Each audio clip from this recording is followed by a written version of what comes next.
My name is Rod Peter Jr., and I am doing the show I Am Batman, 1989 to 1997, or I'm Batman, 89 to 97. And how did you come up with Batman? Are you a fan of Batman TV series or comic books? I am a lifelong Batman fan since I was 4 years old, which I explain in the show because I do the 4 movies from 89 to 97. And within that show, I also explain the exact moment I become a Batman fan as well. So I've been a Batman fan for 30 some odd, just over 30 years now. I'm 37, so somebody else do the math. So when you were a kid, did you actually dress up with a cape and sing the song and all that stuff too? Oh, fully. Yep. I've had Batman costumes and villain costumes and the whole shebang, all of it. Yeah, and I've got the photos, I've got the evidence, and that evidence is in the show. And so do you have a lot of people that played around with you when you were a kid that all joined into your Batman? Yeah. I've had only one person that ever played around with that stuff, who is, weirdly enough, also my stage manager for this show. So, yeah. My friend of 30 years next year is also my stage manager. So, yeah. But other than that, it was pretty much myself playing around in a room. And you mentioned you just finished your play, the first one in Winnipeg. How was the reaction to the show? Like, any instant feedback? Yeah, people seem to really enjoy it. This was the first time it's been put up after about 3 years of COVID and pandemic and kind of sitting on the shelf waiting to perform. So it was a nice, warm audience, and there was kids and older people, which was nice. And I sell shirts of myself dressed as Batman when I was 4 years old, and a bunch of kids bought shirts and had people coming up and taking photos with me. And I feel like, it's an all age show for people that aren't. You don't have to be a Batman fan necessarily, which I think people don't think is going to be the circumstance when they go into it. But people coming out seem to really like it, and it was really heartwarming to hear all the kind words, to be honest. So in the Fringe Theatre circuit, have you done other kind of plays, and do you do theme plays or something totally different? I've been touring as a Fringe artist since 2004. So quite some time. They're always different. Most of the time it's with other people's shows that I co-write with, or I'm a hired actor brought in to do things and tour with them. This is the first show that's super nerdy or comic book. Most of the stuff is either dance or it'll be shadow puppetry and weirder things or big ensemble stuff like the War of 1812. It's always been a very mixed bag of different type of shows for myself over the years. But this is my second solo show. The last time I was in Winnipeg, I did a different my first solo show ever in 2018. And then I wasn't able to redo it again because the pandemic, the subject matter was too old, I had to move on. And I just felt like I wanted to write something that was about being really silly and having fun, especially after COVID and things being really kind of down. And before COVID, what other cities did you tour in the Fringe circuit? Have you been to USA at all, or just Canada? I have not been to the US. I was going to go to the US, to a bunch of cities, but all of that got canceled because of COVID. So, yeah, before that, I've done everything across Canada. So all of the Canadian Fringes I've done multiple times. Been to Winnipeg, I can't count how many times, but not the States yet. Again, like I said, it was going to, and then everything got canceled.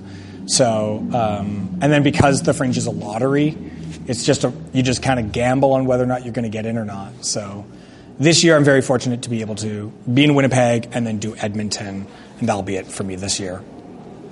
And what's your background in theatre? Did you go to university or college in Victoria? I did not. I have a couple of friends that said that my training was in the training of vaudeville. So I did a lot of cabaret theater. I had a lot of friends that went to university right out of high school. I just didn't have the money. And I really wanted to just do my own thing. And so I went right into the fringe instead. So 2004 was when I graduated in 2003. In 2004, the next year, I did several fringe cities. I just started writing things right away, doing them on my feet, trying things out, meeting people. I probably should get some research and stuff from school. But I've never had to. The first thing I ever did was with Mike Delamont, who does God is a Scottish Drag Queen.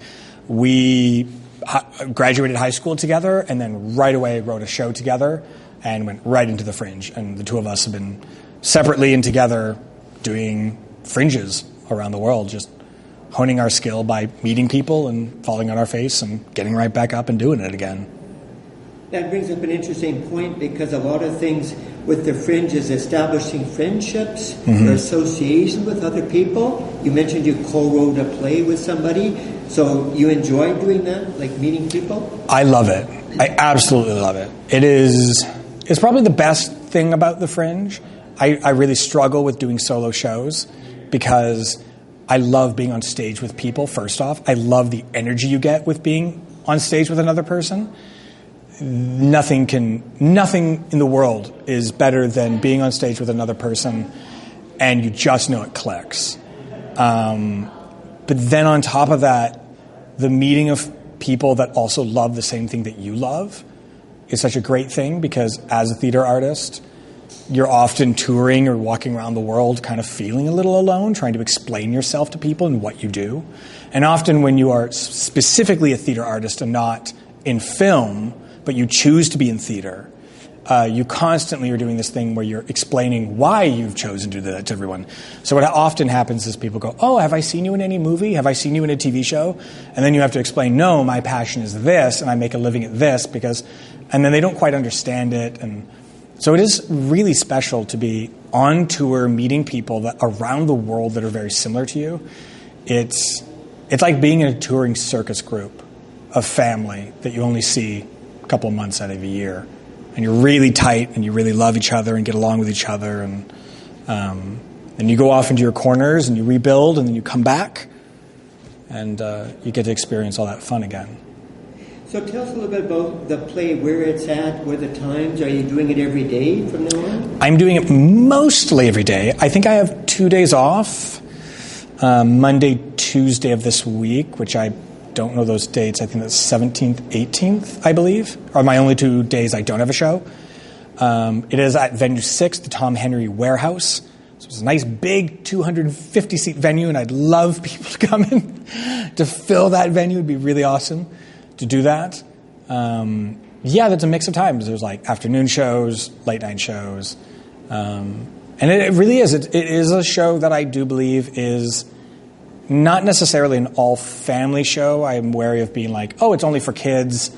But I do believe it's the kind of show that, a grandfather can go with their grandkid, and you're going to get the exact same experience. You're going to understand what the message of the show, because it is about Batman, but at the end of the day, it's really about being silly, and it's really about promoting this idea that there's still a lot of love in the world, and we can still have a lot of fun, even though things are really, really intense right now.